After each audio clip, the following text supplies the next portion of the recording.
Au Kenya, dans le comté de Laikipia, le figuier de Barbarie attire les chèvres, le bétail et de nombreux animaux sauvages qui en raffolent. Mais ce cactus est devenu envahissant au point de perturber l'environnement naturel de la région. Introduit en 1900 par les colonialistes, il s'est avéré être une menace pour la faune et la flore locale. Un groupe de femmes tente de résoudre ce problème. Elles ont créé une association et transforment ces plantes en biogaz.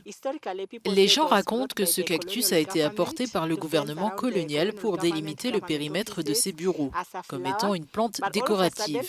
Mais tout d'un coup, elle s'est répandue dans tout le nord de Laikipia à cause de la dispersion due à leur consommation par les êtres humains, les éléphants, les oiseaux, les chèvres et les vaches. La coopérative Iloplay Tuala Cultural Maniata compte 203 membres qui travaillent désormais à la transformation de la pulpe de cactus en combustible. Cette approche permet non seulement d'éradiquer le cactus, mais aussi de promouvoir la conservation de l'environnement en ayant une source de revenus complémentaire.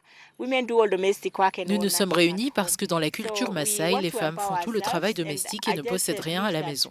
Nous voulons donc nous émanciper. Nous pensons que pour s'émanciper, il faut s'unir, faire pression pour obtenir des ressources, comme nous l'avons fait en tant que femmes Tuala. Et maintenant, nous pouvons gérer les 40 acres de terre communautaire que nous avons obtenus. Nous sommes également capables de gérer les ressources naturelles, et c'est pourquoi nous avons l'idée de produire ce biogaz à partir de cactus et de vendre les fruits pour générer des revenus qui contribueront à l'éducation de nos enfants. Les piquants qui recouvrent les fruits entraînent des maladies chez les animaux et peuvent tuer le bétail.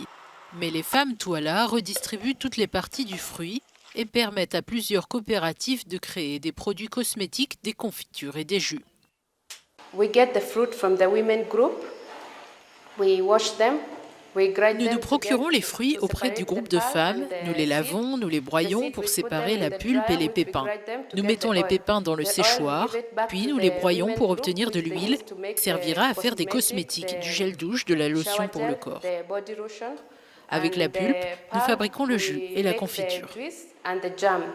Au Kenya, la lutte contre cette espèce invasive s'avère difficile. En juin 2023, l'association Loisaba Conservancy avait réussi à débarrasser 3100 acres de terre en déracinant les cactus à l'aide de machines lourdes avant de les enterrer dans des fosses.